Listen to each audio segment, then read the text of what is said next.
وَلَقَدْ يَسَّرْنَا الْقُرْآنَ لِلذِّكْرِ فَهَلْ مِن مُّدَّكِرٍ۔ بسم اللہ الرحمن الرحیم۔ رب اشرح لی صدری ویسر لی امری واحلل عقدۃ من لسانی یفقہوا قولی۔ الصلاۃ والسلام علیک یا سیدی یا رسول اللہ وعلی آلک واصحابک یا سیدی یا حبیب اللہ۔ السلام علیکم ورحمۃ اللہ وبرکاتہ۔ آج ہمارا 12واں پارہ ہے۔ 11واں پارہ جو ہے اس کے آخر میں سورہ ہود جو ہے اس کی ابتدا ہو چکی تھی، لیکن ہم اس کا آغاز اب یہاں کریں گے، یعنی سورہ ہود کا جو ذکر ہے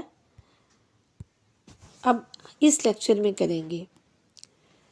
حضرت عبداللہ بن عباس رضی اللہ عنہ اور حضرت حسن اور حضرت اکرمہ رضی اللہ تعالی عنہم اور دیگر مفسرین کرام فرماتے ہیں کہ سورہ ہود مکہ مکرمہ میں نازل ہوئی اور اس سورت کی جو آیتیں ہیں وہ 123 ہیں اور اس سورت میں 10 رکوع ہیں۔ اس سورت کا نام سورہ ہود رکھنے کی کیا وجہ ہے؟ اس کی وجہ یہ ہے کہ اس سورت کی آیت نمبر 50 سے لے کر آیت نمبر 60 میں اللہ عز و جل کے نبی حضرت ہود علیہ السلام اور ان کی قوم عاد کا واقعہ بیان کیا گیا ہے۔ اس واقعے کی مناسبت سے اس سورت کا نام سورہ ہود رکھا گیا ہے۔ سورہ ہود کے بارے میں احادیث مبارکہ ہے۔ حضرت عبداللہ بن عباس رضی اللہ تعالیٰ عنہ فرماتے ہیں کہ حضرت ابوبکر صدیق رضی اللہ تعالیٰ عنہ نے عرض کیا، یا رسول اللہ صلی اللہ علیہ وآلہ وسلم،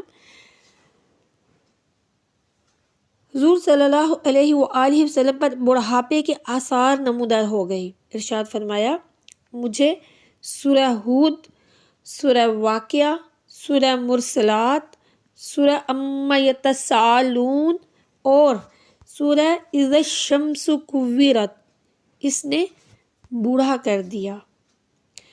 غالباً یہ اس وجہ سے فرمایا کہ ان صورتوں میں قیامت اور مرنے کے بعد اٹھائے جانے اور حساب اور جنت اور دوزخ کا ذکر ہے۔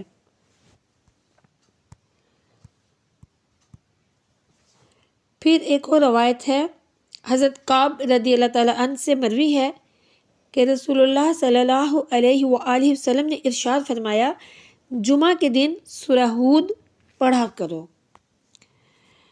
اس سورت کا جو مرکزی مضمون ہے وہ یہ ہے کہ اس میں بھی سورہ یونس کی طرح توحید، رسالت، مرنے کے بعد دوبارہ زندہ کیے جانے اور قیامت کے دن اعمال کی جزا ملنے کو دلائل کے ساتھ بیان کیا گیا ہے۔ 12ویں پارے کے بھی 2 حصے ہیں کہ 12ویں پارے میں سورہ ہود مکمل ہے، لیکن اس کی ابتدائی 5 آیات جو ہیں وہ 11ویں پارے میں ہیں۔ اس کے بعد 12ویں پارے میں سورہ یوسف جو ہے وہ ہے۔ سورہ ہود کی جو ابتدائی آیات ہیں اس میں اللہ عز و جل نے فرمایا کہ زمین پر چلنے والے ہر جاندار کا رزق اللہ کے ذمہ کرم پر ہے، وہ اس کے قیام کی جگہ، اس سے مراد باپ کی پشت یا ماں کا رحم یا زمین پر جائے سکونت ہے، اور سپرد کی جگہ، اس سے مراد مکان یا قبر ہے۔ سب کچھ روشن کتاب میں مذکور ہے، یعنی کہ اللہ تعالیٰ سب کچھ جانتا ہے اور اس کے ذمہ کرم پر ہے کہ وہ اس کی قیام کی جگہ اور اس کی سپردگی کی جگہ سب کچھ جو ہے وہ روشن کتاب میں مذکور ہے۔ مزید فرمایا کہ تخلیق کائنات کا جو مقصد ہے وہ انسان کے خیر اور شر کی آزمائش ہے۔ پھر انسان کی خود غرضی کو بیان فرمایا کہ اگر اللہ عز و جل کسی کو کوئی نعمت عطا کرے تو اس پر شکر گزار نہیں ہوتا، لیکن نعمت چھن جانے پر نا امید اور نا شکرہ ہو جاتا ہے، یعنی کہ انسان جو ہے جب اسے اللہ تعالیٰ کوئی چیز ادا کرتا ہے، کوئی نعمت عطا کرتا ہے تو وہ انسان جو ہے وہ شکر گزاری نہیں کرتا، لیکن نعمت چھن جائے تو نا شکری ضرور کرتا ہے۔ یہ انسان کی فطرت میں شامل ہے۔ اسی طرح اگر مصیبت کے بعد کوئی نعمت ملے تو انسان اتراتا ہے اور شیخی بگارتا ہے، البتہ جو ہر حال میں ثابت اور شاکر رہیں اور عمل صالحہ کریں تو ان کے لیے بخشش اور بڑا اجر ہے۔ اللہ عز و جل نے اپنے پیارے نبی صلی اللہ علیہ وآلہ وسلم کی تسلی کے لیے فرمایا کہ اے میرے پیارے محبوب صلی اللہ علیہ وآلہ وسلم، کفار طرح طرح کی فرمائشیں کرتے ہیں کہ آپ پر کوئی خزانہ کیوں نہیں نازل کیا گیا، تو آپ صلی اللہ علیہ وآلہ وسلم کی تائید کے لیے کوئی فرشتہ کیوں نہیں نازل کیا گیا، تو آپ صلی اللہ علیہ وآلہ وسلم ان کی بیہودہ باتوں پر تنگ دل نہ ہو۔ آپ کا کام تو صرف لوگوں کو عذاب الہی سے ڈرا دینا ہے، سو وہ آپ نے پورا کر دیا ہے۔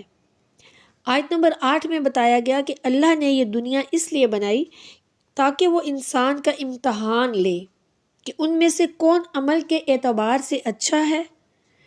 روز قیامت تمام انسانوں کو دوبارہ زندہ کیا جائے گا تاکہ امتحان کا نتیجہ سنایا جا سکے اور نتیجے کے مطابق جزا اور سزا دی جا سکے۔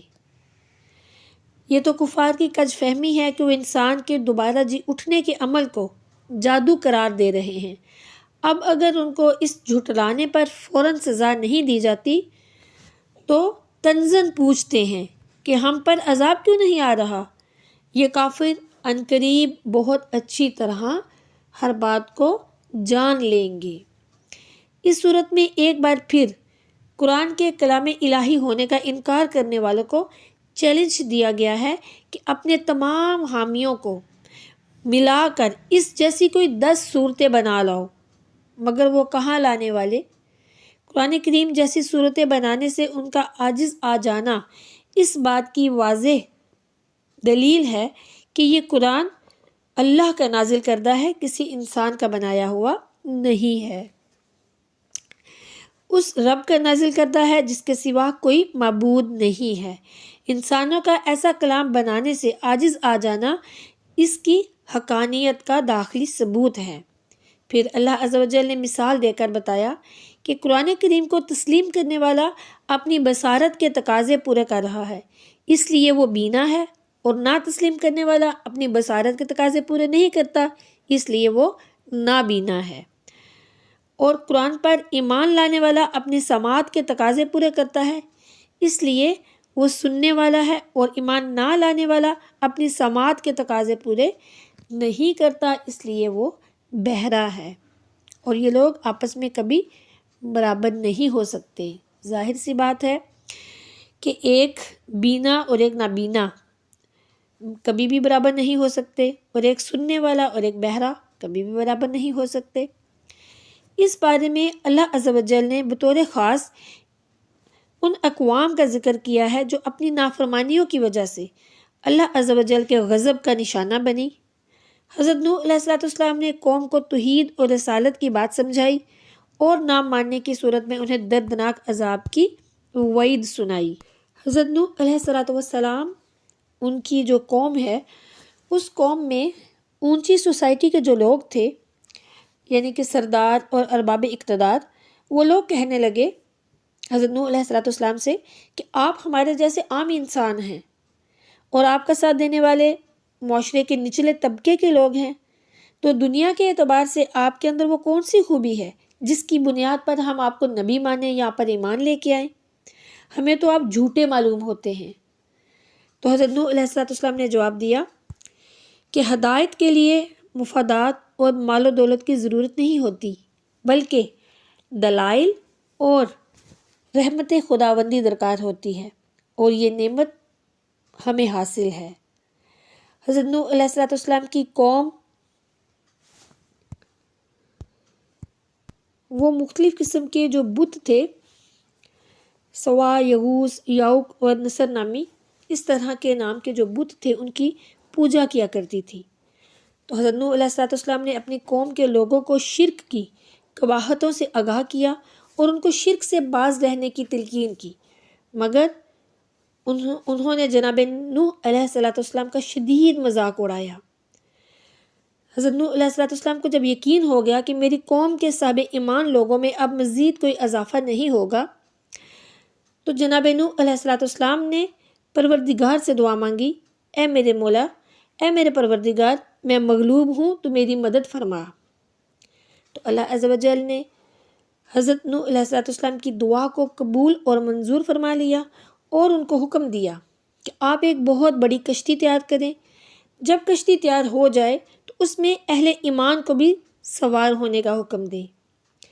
حضرت نوح علیہ السلام جب کشتی بنا چکے تو اللہ عز و جل نے آسمان سے پانی کو نازل کر دیا اور زمین کو بھی پانی اگلنے کا حکم دے دیا۔ آسمان اور زمین سے آنے والے پانی کی زد میں تمام جو کافر تھے وہ آ گئے، یہاں تک کہ حضرت نوح علیہ السلام کا کافر اور نافرمان بیٹا وہ بھی طوفان کی نظر ہو گیا۔ اللہ کی طرف سے حکم ہوا، اے زمین اپنا پانی نگل لے اور اے آسمان تھم جا۔ چنانچہ پانی خشک ہو گیا، اللہ کا فیصلہ نافذ ہو گیا اور کشتی کو کوہ جودی پر ٹھہر گئی۔ حضرت نوح علیہ السلام نے اللہ سے التجا کی، اے میرے پروردگار، میرا بیٹا میرے اہل سے ہے اور تیرا وعدہ سچا ہے کہ میرے اہل کو بچا لیا جائے گا۔ اللہ نے فرمایا، اے نوح، وہ آپ کے اہل میں سے نہیں ہے، اس کے اعمال ٹھیک نہیں ہیں، اور جس بات کی حقیقت آپ کو معلوم نہ ہو اس کے بارے میں سوال نہ کریں۔ اب یہاں دیکھیے کہ غور طلب امر جو ہے وہ یہ ہے کہ ایمان سے محرومی کی وجہ سے باپ کی نبوت بھی اس کے کام نہ آ سکی۔ اللہ تعالیٰ نے واضح کر دیا کہ اسلامی معاشرے کے اجزائے ترکیبی قوم، وطن یا نسبی رشتہ داری نہیں بلکہ ایمان اور اعمال صالحہ ہیں۔ ایک نبی امی کا اس تاریخی واقعہ کو بیان کرنا اس بات کی دلیل ہے کہ وہ نبی برحق ہے، لہٰذا ایمان والوں کو صبر و استقامت کا مظاہرہ کرنا چاہیے اور بہتر انجام متقیوں کے لیے ہے۔ یعنی کہ دیکھیں کہ حضور نبی کریم صلی اللہ علیہ وآلہ وسلم جنہوں نے کوئی بھی کتابیں نہیں پڑھی ہوئی تھیں، انہوں نے حضرت نوح علیہ السلام کا یہ قصہ بیان کیا۔ اس تاریخی واقعے کو بیان کرنا پیارے آقا کریم صلی اللہ علیہ وآلہ وسلم کا اس بات کی دلیل تھی کہ وہ نبی برحق ہیں۔ اس کے بعد اللہ تعالیٰ نے قوم عاد کا ذکر کیا جو خود کو اپنے دور کی سپر پاور تصور کرتی تھی۔ یہ قوم ڈیل ڈول اور جسمانی طاقت میں بہت زیادہ تھی۔ اس قوم کا دعویٰ تھا کہ دنیا میں ہم سے طاقتور کوئی نہیں ہے۔ حضرت ہود علیہ السلام ان کو اللہ عز و جل کی توحید کی دعوت دیتے رہے، لیکن انہوں نے حضرت ہود علیہ السلام کی ایک بات بھی نہ سنی۔ تو حضرت ہود علیہ السلام نے کہا، اے قوم عاد، تم کو اپنی طاقت پر گھمنڈ ہے، اگر تم اپنے پروردگار سے بخشش اور مغفرت طلب کرو اور اپنے گناہوں کی معافی مانگو تو اللہ عز و جل تم پر آسمان سے بارش نازل فرمائے گا اور تمہاری قوت میں اور اضافہ کرے گا۔ لیکن قوم عاد کے لوگ طاقت کے نشے میں چور تھے، چنانچہ اللہ عز و جل نے ایک ایسی طاقتور طوفانی ہوا کو ان پر مسلط کر دیا جس نے قوم ہود کو اور اکھاڑ کر پھینک دیا اور اپنی طاقت پر ناز کرنے والے زمین پر یوں پڑے تھے جس طرح کٹے ہوئے درخت کے تنے پڑے ہوتے ہیں۔ استغفر اللہ۔ قوم عاد کے بعد اللہ عز و جل نے قوم سمود کا ذکر کیا۔ قوم سمود کے لوگ بھی اللہ کی توحید کو فراموش کر چکے تھے۔ یہ حضرت صالح علیہ السلام کی قوم تھی۔ حضرت صالح علیہ السلام نے ان کو توحید کا درس دیا، لیکن انہوں نے اس درس کو قبول نہیں کیا اور انہوں نے حضرت صالح علیہ السلام سے اس بات کا تقاضا کیا کہ ان کو کوئی نشانی دکھلائی جائے۔ تو حضرت صالح علیہ السلام نے اللہ تعالیٰ سے دعا مانگی تو بستی کی ایک بڑی پہاڑی پھٹی جس سے ایک اونٹنی نکلی۔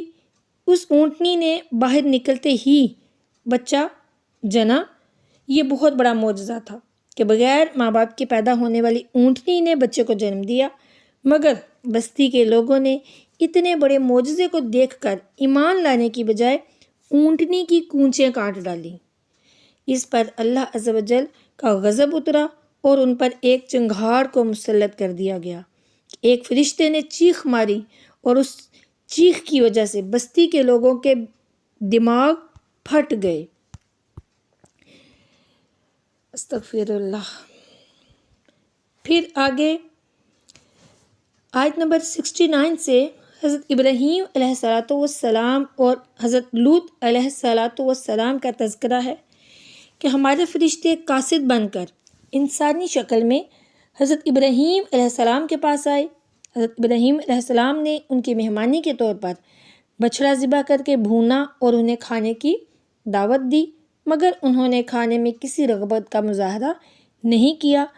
تو حضرت ابراہیم علیہ السلام سمجھے کہ یہ لوگ کہیں دشمنی کی وجہ سے کھانے سے گریز نہ کر رہے ہوں، لہٰذا ان سے خوف زدہ ہوئے تو انہوں نے بتایا کہ ہمارے نہ کھانے کی وجہ دشمنی نہیں ہے، بلکہ ہم فرشتے ہیں اس لیے نہیں کھا رہے۔ ہم تو قوم لوط کے لیے عذاب کے احکام لے کر آئے ہیں۔ ہم راستے میں آپ کو اولاد کی خوشخبری دینے آئے ہیں۔ اللہ آپ کو اسحاق نامی بیٹا اور یعقوب نامی پوتا عطا فرمائے گا۔ حضرت ابراہیم علیہ السلام کی بیوی جو تھیں وہ قریب ہی کھڑی یہ گفتگو سن رہی تھیں۔ عورتوں کے انداز گفتگو میں اپنے چہرے پر ہاتھ مارتی ہوئی کہنے لگیں کہ میں تو بانجھ ہوں اور میرا شوہر بڑھاپے کی آخری عمر میں ہے، بھلا ہمارے ہاں اولاد کیسے ہو سکتی ہے؟ فرشتے نے کہا، اس میں تعجب اور حیرانی کی کون سی بات ہے؟ اللہ آپ کے گھرانے پر اپنی رحمتیں اور برکتیں اتارنا چاہتا ہے۔ حضرت ابراہیم علیہ السلام بڑے ہی نرم دل تھے۔ اس خوشخبری کو سن کر حضرت لوط علیہ السلام کی جو قوم ہے اس کی سفارش کرنے لگے۔ فرشتوں نے کہا کہ ان کی ہلاکت کا اٹل فیصلہ ہو چکا ہے، آپ براہ کرم اس میں کچھ مداخلت نہ کریں۔ پھر آگے آیت نمبر 77 سے اللہ عز و جل نے قوم لوط کا ذکر کیا کہ قوم لوط کے لوگ ہم جنس پرستی کی بیماری کا شکار تھے۔ حضرت لوط علیہ السلام نے ان کو سمجھایا کہ وہ اس بد کرداری سے اجتناب کریں، لیکن وہ لوگ حضرت لوط علیہ السلام کی دعوت سے بالکل بھی متاثر نہ ہوئے۔ حضرت لوط علیہ السلام نے اللہ سے دعا مانگی کہ اے میرے پروردگار، مجھے اور میرے اہل خانہ کو اس برائی سے محفوظ فرما لینا۔ اللہ عز و جل نے حضرت لوط علیہ السلام کی مدد کرنے کا ارادہ فرما لیا اور اپنے فرشتوں کو حضرت لوط علیہ السلام کی بستی کی طرف عذاب کی خبر دے کر بھیجا۔ جب فرشتے قوم لوط کے پاس پہنچے تو وہ خوبصورت انسانوں کے روپ میں تھے۔ حضرت لوط علیہ السلام ان کی آمد پر بہت دل گرفتہ ہوئے کہ اب بستی کے لوگ ان خوبصورت نوجوانوں کو اپنی ہوس کا نشانہ بنائیں گے۔ آپ کے غم کو دیکھ کر فرشتوں نے کہا، اے لوط، آپ کی قوم ہمارا کچھ نہیں بگاڑ سکتی۔ اللہ عز و جل نے قوم لوط کے پاس آنے والے ان فرشتوں کو حکم دیا کہ وہ بستی پر عذاب مسلط کر دیں۔ چنانچہ فرشتوں نے بستی کو اپنے پروں پر اٹھا کر زمین پر پھینک دیا اور پوری بستی کو بڑی بے دردی سے پتھروں سے روند ڈالا۔ استغفر اللہ۔ اس کے بعد آیت نمبر 84 سے اللہ عز و جل نے قوم مدین کا ذکر کیا ہے جو کہ شرک کی برائی کے ساتھ ساتھ ناجائز منافع خوری کا شکار تھی۔ یہ قوم حضرت شعیب علیہ السلام کی قوم تھی۔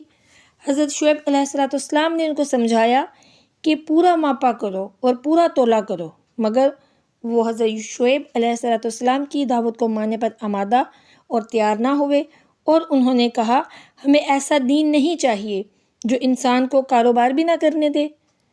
تو حضرت شعیب علیہ السلام نے امم سابقہ کے جو انجام تھے ان سے آگاہ کیا، مگر پھر بھی وہ نہ مانے۔ اس پر اللہ نے ان پر اسی طرح ایک چیخ کو مسلط کر دیا جس چیخ کے ساتھ قوم سمود تباہ ہوئی تھی۔ اسی چیخ سے حضرت شعیب علیہ السلام کی جو قوم ہے، قوم مدین، وہ بھی تباہ ہوئی۔ یہ لوگ صبح کو اپنے گھروں میں عذاب کی تاب نہ لا کر ایسے اوندھے منہ پڑے ہوئے تھے کہ گویا وہ کبھی زمین پر آباد ہی نہیں تھے۔ پھر مذکورہ نافرمان قوموں کے انجام پر بڑا بصیرت افروز تبصرہ کیا گیا جو عذاب الہی کے ذریعے ہوئی۔ ان قوموں پر اللہ نے ظلم نہیں کیا، بلکہ انہوں نے شرک کی راہ پر ہٹ درمی سے چل کر خود نافرمانیاں کر خود اپنے اوپر ظلم کیا تھا۔ اللہ نے ان پر ظلم بالکل بھی نہیں کیا۔ جب اللہ کا عذاب آیا تو ان کے خود ساختہ معبودان جو تھے، یعنی کہ جن کی وہ پوجا کرتے تھے، جن بتوں کی، وہ بھی ان کے کچھ کام نہیں آئے، آ بھی نہیں سکتے تھے کیونکہ وہ تو بے جان تھے، کسی چیز کے بھی مالک نہیں تھے۔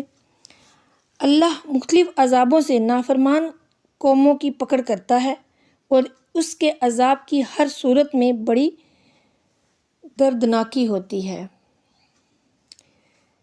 اس کے بعد بتایا کہ برائی سے روکنے والے عذاب کی گرفت میں آنے سے محفوظ رہتے ہیں۔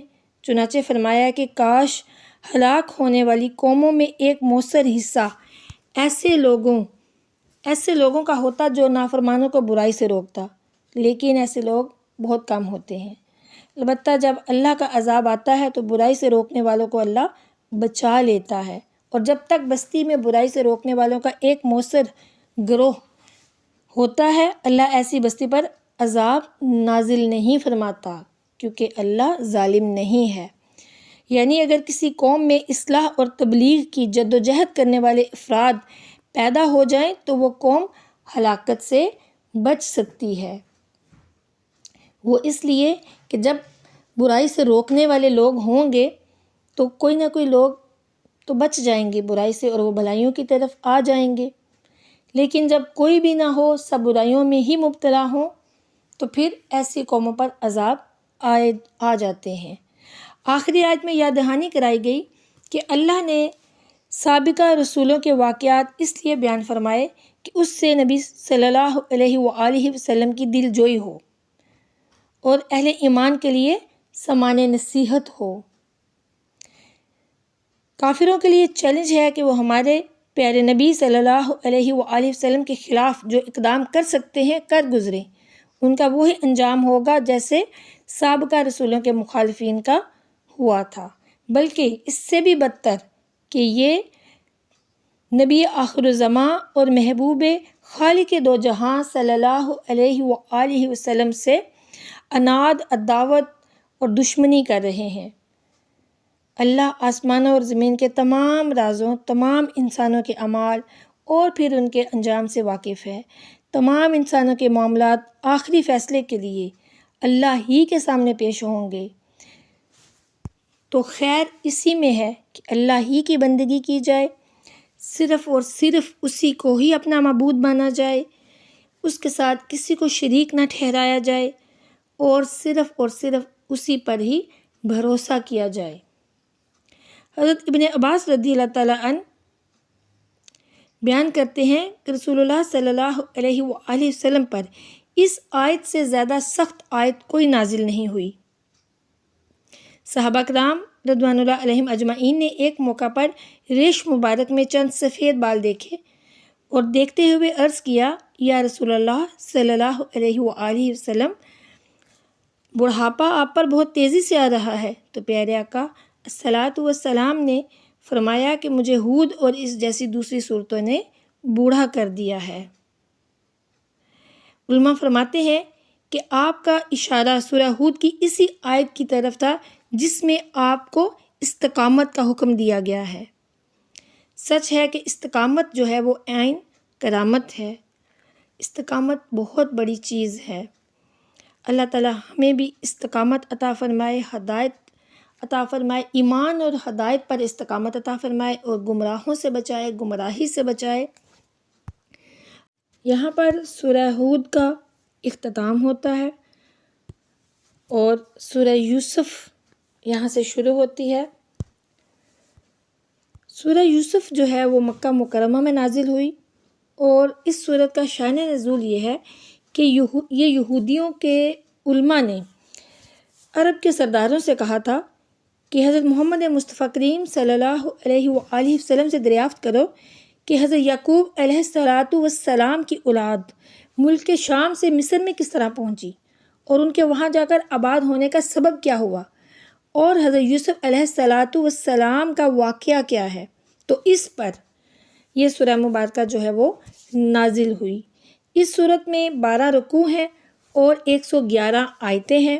اس سورت کا نام سورہ یوسف رکھنے کی وجہ کیا ہے؟ اس کی وجہ یہ ہے کہ اس سورت میں اللہ کے نبی حضرت یوسف علیہ السلام کے حالات زندگی اور ان کی سیرت مبارکہ کو تفصیل کے ساتھ بیان کیا گیا ہے۔ اسی مناسبت سے اس سورت کا نام سورہ یوسف رکھا گیا ہے۔ حضرت عبداللہ بن عباس رضی اللہ تعالیٰ عنہ فرماتے ہیں کہ ایک دن یہودیوں کے علماء میں سے ایک عالم جو کہ توریت کا قاری تھا، حضور نبی اکرم صلی اللہ علیہ وآلہ وسلم کی بارگاہ میں حاضر ہوا۔ اس وقت نبی علیہ السلام سورہ یوسف کی تلاوت فرما رہے تھے۔ اس عالم نے سورہ یوسف سن کر عرض کی، اے محمد صلی اللہ علیہ وآلہ وسلم، آپ کو یہ سورت کس نے سکھائی ہے؟ پیارے آقا صلوات والسلام نے ارشاد فرمایا، اللہ عز و جل نے مجھے یہ سورت سکھائی ہے۔ وہ یہودی عالم حضور نبی اکرم صلی اللہ علیہ وآلہ وسلم کا ارشاد سن کر بہت حیران ہوا اور یہودیوں کے پاس آ کر ان سے کہنے لگا، کیا تم جانتے ہو، خدا کی قسم محمد صلی اللہ علیہ وآلہ وسلم قرآن مجید میں ان باتوں کی تلاوت کرتے ہیں جو توریت میں نازل کی گئی ہیں۔ چنانچہ ان میں سے ایک گروہ بارگاہ رسالت میں حاضر ہوا اور انہوں نے پیارے آقا کریم صلی اللہ علیہ وآلہ وسلم کے اوصاف کو پہچانا، مہر نبوت کی زیارت کی اور آپ صلی اللہ علیہ وآلہ وسلم سے سورہ یوسف کو سن کر اسلام قبول کیا۔ اس سورت کا جو مرکزی مضمون ہے وہ یہ ہے کہ اس سورت میں نبی صلی اللہ علیہ وآلہ وسلم کی نبوت کی دلیل کے طور پر حضرت یوسف علیہ السلام کے حالات زندگی تفصیل کے ساتھ بیان کیے گئے ہیں۔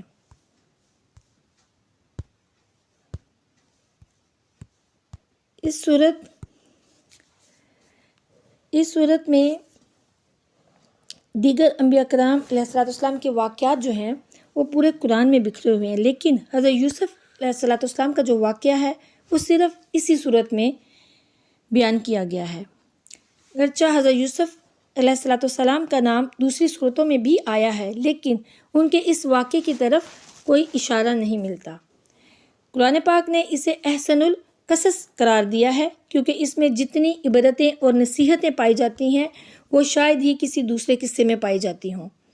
جامعیت کے اعتبار سے دیکھیں تو اس میں دین بھی ہے، توحید اور فقہ بھی ہے، سیرت اور سوانح بھی ہے، خوابوں کی تعبیر بھی ہے، سیاست اور حکومت کے رموز بھی ہیں، انسانی نفسیات بھی ہے، معاشی خوشحالی کی تدبیریں بھی ہیں، حسن اور عشق کی حشر سمانی بھی ہے، زہد و تقویٰ کی ستگیری بھی ہے، اور انبیاء صالحین کا تذکرہ وغیرہ بھی اس صورت میں موجود ہے۔ ایک بڑی خوبی اس قصے میں یہ بھی پائی جاتی ہے کہ اس قصے کے ضمن میں تاجدار کائنات حضور نبی اکرم صلی اللہ علیہ وآلہ وسلم اور آپ علیہ السلام کے مخالفین کے حال اور مستقبل کا پورا نقشہ کھینچ دیا گیا ہے۔ حضرت یوسف علیہ السلام کی طرح ہمارے پیارے آقا کریم صلی اللہ علیہ وآلہ وسلم کے ساتھ بھی قریشی بھائیوں نے حسد کیا، قتل کے مشورے کیے، آپ کو مکہ چھوڑنا پڑا، 3 دن تک غار ثور میں روپوش ہونا پڑا، وہاں سے مدینہ ہجرت کر گئے جہاں بتدریج آپ کو عروج حاصل ہوا، یہاں تک کہ آپ پہلی اسلامی مملکت کے سربراہ بن گئے۔ مکہ فتح ہوا تو قریشی بھائی نادم و شرمندہ ہوئے، انہیں آپ کے سامنے سرافگندہ ہونا پڑا۔ اسے حسن اتفاق کہیں یا عمد و قصد کہ اس موقع پر پیارے آقا صلوات و سلام نے فرمایا، میں تم سے وہی بات کہتا ہوں جو میرے بھائی یوسف نے اپنے بھائیوں سے کہی تھی، جاؤ تم آزاد ہو، تم پر کوئی الزام نہیں۔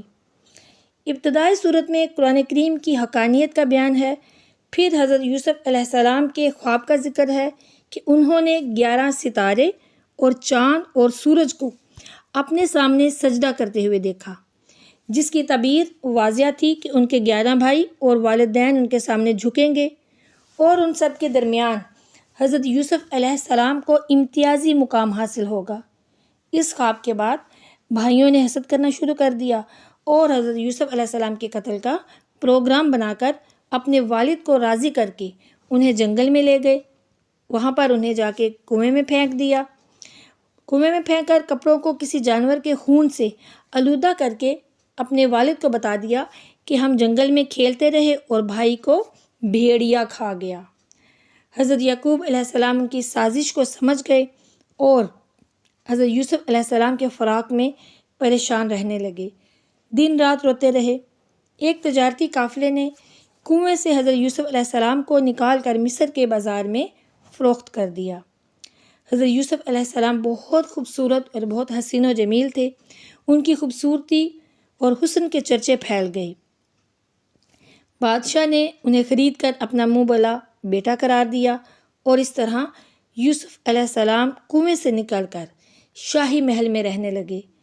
شاہ مصر کی بیوی حسن یوسف دیکھ کر ان پر فری فتح ہو گئی اور انہیں دعوت گناہ دینے لگی، تو حضرت یوسف علیہ السلام نے اپنی عفت اور عصمت کی حفاظت کی۔ شوہر کو معلوم ہونے پر اس عورت نے بدکاری کا الزام لگا دیا۔ اللہ نے اسی کے خاندان کے بچے سے حضرت یوسف کی بے گناہی کی شہادت دلوا کر انہیں باعزت بری کروا دیا۔ کہتے ہیں کہ مرد اور عورت کا اختلاط اور خلوت میں میل جول فتنہ اور فساد کا باعث ہوتا ہے۔ نہ زلیخا کو خلوت میسر آتی اور نہ ہی وہ برائی کے منصوبے بناتی، اس لیے اسلام نے مرد اور عورت ان کو خلوت میں ملنے کو حرام قرار دیا ہے کہ تنہائی میں مرد اور عورت بالکل بھی نہ ملیں۔ اسلام نے اس چیز کو حرام قرار دیا ہے۔ حدیث مبارکہ میں آتا ہے کہ جب مرد اور عورت تنہائی میں ملتے ہیں تو ان کے ساتھ تیسرا شیطان ہوتا ہے۔ اب جب مصر کی عورتوں نے بادشاہ کی بیوی پر ملامت کی تو اس نے حسن یوسف کا مظاہرہ کرنے کے لیے عورتوں کی دعوت کر کے حضرت یوسف علیہ السلام کو سامنے بلوایا۔ تمام عورتیں حسن یوسف کو دیکھ کر مبہوت ہو کر رہ گئیں اور اس نے ان سب کو پھل دے دیے اور کاٹنے کے لیے، اور انہوں نے پھلوں کو کاٹتے ہوئے اپنے ہاتھ کاٹ ڈالے اور کہا حاشا اللہ، یہ بشر نہیں ہے، یہ تو کوئی معزز فرشتہ ہے۔ پھر عزیز مصر کی بیوی نے کہا کہ یہی تو وہ پیکر جمال ہے جس کے بارے میں تم مجھے ملامت کرتی تھی۔ یوسف علیہ السلام نے کہا اے پروردگار، گناہ میں مبتلا ہونے سے قید کی مشقت میرے لیے بہتر ہے، اور تیرے ہی کرم سے مجھے اس عورتوں کی سازش سے نجات ملی ہے۔ پھر جب حضرت یوسف علیہ السلام کو قید میں ڈال دیا گیا تو اللہ کا کرنا ایسا ہوا کہ ان کے 2 قیدی ساتھیوں نے ان کے سامنے اپنا اپنا خواب بیان کیا۔ آپ نے ان کے خوابوں کی تعبیر بتائی۔ ایک جو تھا اس کی تعبیر یہ تھی کہ تم دربار میں پہنچو گے اور اپنے آقا کو شراب پلاؤ گے، اور دوسرے کو بتایا کہ تمہیں سولی دے دی جائے گی اور پرندے تمہارا گوشت نوچ کر کھائیں گے، اور بالآخر ایسا ہی ہوا۔ یعنی دونوں کا جو خواب تھا، جو تعبیر حضرت یوسف علیہ السلام نے بتائی، بالکل ایسی ہی تعبیر ان دونوں کے ساتھ پیش آئی۔ تو آپ نے دونوں کو دعوت توحید دی۔ کہتے ہیں کہ سچا داعی انتہائی مشکل اور پریشان کن حالات میں بھی دعوت کے فریضے سے غافل نہیں ہوتا۔ اب دیکھیے کہ یوسف علیہ السلام جیل میں تھے، زندان میں قید تھے، لیکن وہاں بھی انہوں نے دعوت تبلیغ اور اصلاح کا کوئی بھی موقع ہاتھ سے جانے نہیں دیا۔ جو لوگ آپ سے اپنے خواب کی تعبیر پوچھنے کے لیے آئے، ان کو بھی آپ نے پہلے توحید کی دعوت دی، اس کے بعد خواب کی تعبیر بتلائی، اور کہا جاتا ہے کہ جیل کے قیدیوں نے آپ کی دعوت سے متاثر ہو کر ایمان قبول کر لیا تھا۔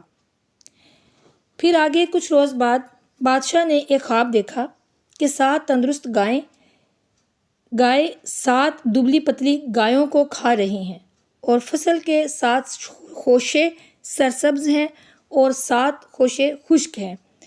بادشاہ نے اپنے درباریوں سے خواب کی تعبیر پوچھی، لیکن وہ نہ بتا سکے۔ پھر حضرت یوسف علیہ السلام کے قیدی ساتھی کے ذریعے، جو اب بادشاہ کا ساتھی بن چکا تھا، یوسف علیہ السلام کی خوابوں کی تعبیر میں مہارت کا علم ہوا، چنانچہ آپ سے رجوع کیا گیا۔ پھر حضرت یوسف علیہ السلام نے تعبیر یہ بتائی کہ 7 سال تم پر سرسبزی آئے گی، شادابی آئے گی، اور پھر 7 سال جو ہیں وہ قحط سالی کے آئیں گے۔ تمہیں چاہیے کہ آبادی کے 7 سالوں میں پیداوار کو خوشوں میں محفوظ رکھ لیں تاکہ خشک سالی میں کام آئے۔ بادشاہ وقت کے خواب کی صحیح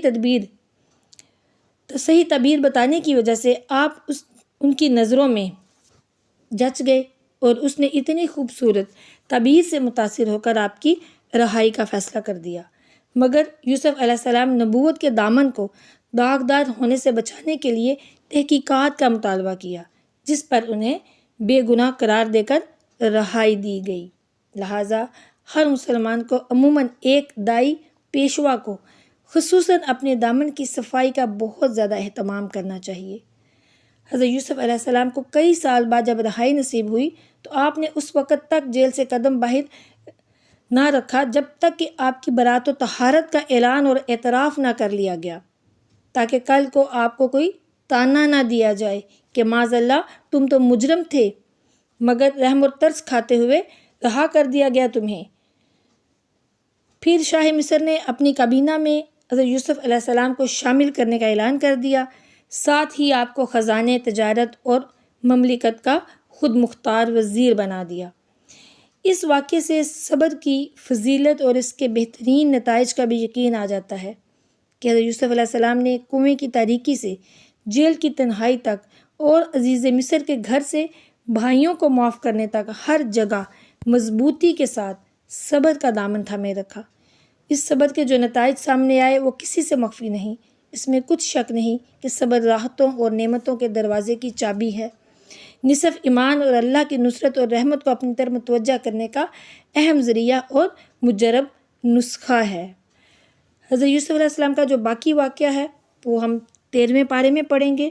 اللہ عز و جل کی بارگاہ میں دعا ہے کہ ہمیں واقعات قرآنی سے سبق سیکھنے، خصوصاً احسن القصص سے عبرت پکڑنے کی توفیق عطا فرمائے، علم دین سیکھ کر دوسروں تک پہنچانے کی، اس پر عمل کرنے کی توفیق عطا فرمائے، آمین۔